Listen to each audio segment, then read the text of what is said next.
Quand on m'a proposé d'animer l'émission du retour cet été, je n'avais qu'une demande. Je voulais parler tous les jours avec Luc La Liberté. Il était en vacances, j'étais à Paris, c'était compliqué.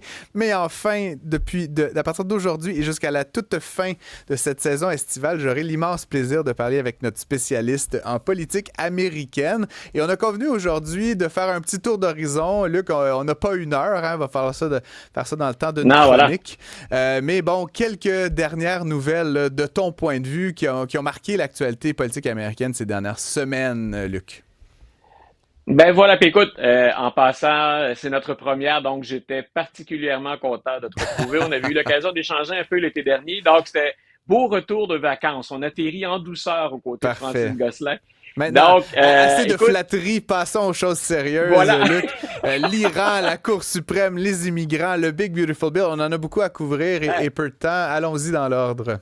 Ben écoute, j'ai dû, pour te donner une idée, j'ai dû tricher pendant les vacances parce que j'avais dit, je ne regarde pas mon téléphone. Ah oui. Je ne m'en sers pas, je fais pas de chronique, j'avais pas fait ça depuis très longtemps et j'ai pas pu résister parce qu'on a bombardé l'Iran. Donc, on le sait, Sibelle l'évoquait il y a 2 ou 3 minutes à peine. Donc, c'est Netanyahou qui est en visite à Washington. C'est déjà leur troisième rencontre depuis le début de la deuxième présidence Trump.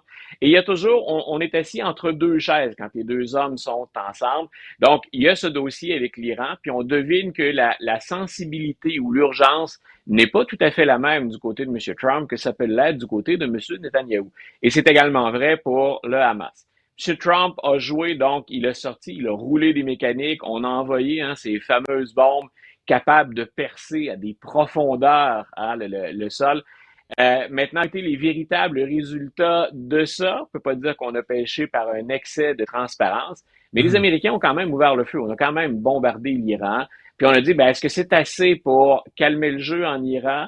Passer un message en même temps au Hamas, parce que tout ce monde-là est plus ou moins lié dans différents dossiers. Donc, ça a été le premier dossier qui m'a interpellé pendant mon absence. La Cour suprême qui a rendu une décision qui a fait grand plaisir à M. Trump, qui cumule finalement les données positives pour lui, pour son agenda, depuis au moins 3 semaines déjà. Cette décision de la Cour suprême, ce que ça lui dit essentiellement, c'est qu'il a presque patte blanche dans la plupart des dossiers concernant les migrants, dont les migrants illégaux. Donc, on se demandait est-ce qu'on peut les envoyer vers d'autres pays que leur pays d'origine quand on les sort des États-Unis. La Cour suprême a dit oui. Puis, on a même passé un message aussi aux tribunaux qui sont pas nécessairement, donc, la Cour suprême.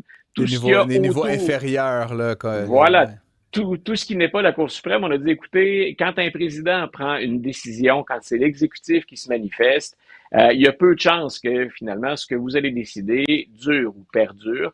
Donc, grosso modo, c'est-à-dire, envoyez-nous ça à la Cour suprême éventuellement. C'est très long comme procédure, tout ne se rend pas. Et ça accordait beaucoup de pouvoir au pouvoir exécutif parce que c'est la première fois, personnellement, que j'entendais une décision qui avait une telle portée.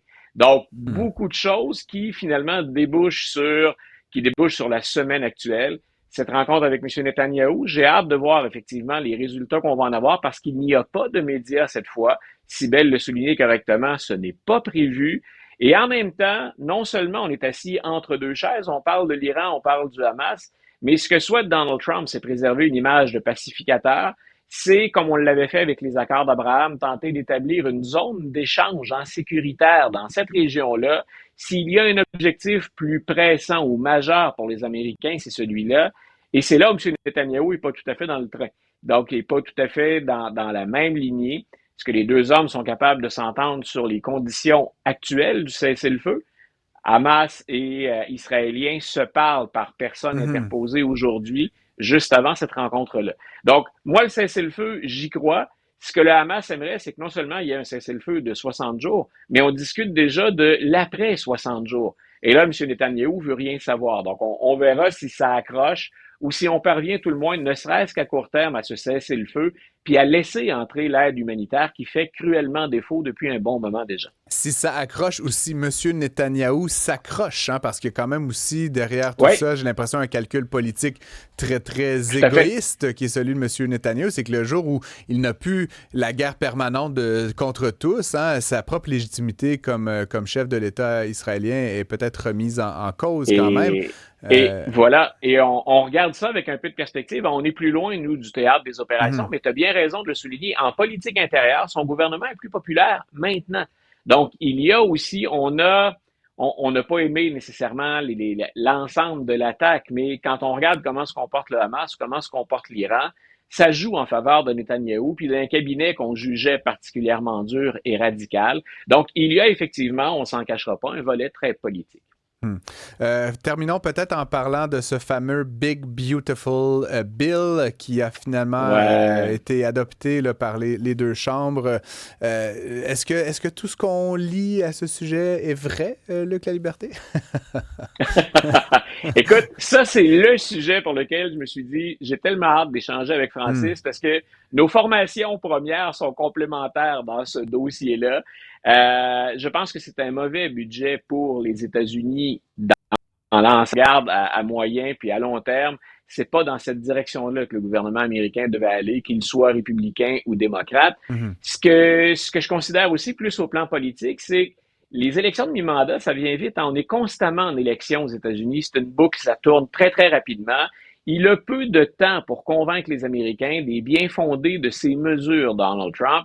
Et ce qu'on a comme réception à l'atterrissage du Big Beautiful Bill, c'est que les gens ne l'aiment pas. Les gens ne sont pas d'accord. Donc, on a vu qu'il a dû utiliser de la force. Hein. Il a dû rassurer les gens sur sa maîtrise Mhm. de son propre parti. Ça a été voté, ça c'est moins étonnant en raison de la polarisation de manière très, très serrée, mais il y a des mécontents du côté des républicains et ils sont mécontents au premier titre parce que ça met en péril leur siège pour les élections de 2026.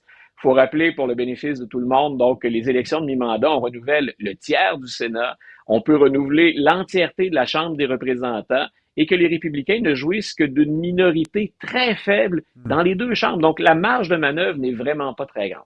Surtout dans les États, là, puis je pense notamment à tout ce qui est énergie renouvelable, voitures électriques et tous Voilà. les États Oui, républicains où il y avait des usines. Puis encore une fois, qu'on soit voilà. d'accord ou non sur le fond, il y a quand même eu de l'argent du Inflation Reduction Act qui a été promis par M. Oui. Biden, des usines qui ont commencé à se construire ou carrément des projets avec des emplois où là, carrément, on va devoir peut-être fermer ou abandonner les projets dans des Ben, États républicains. Ça va faire on très a, mal.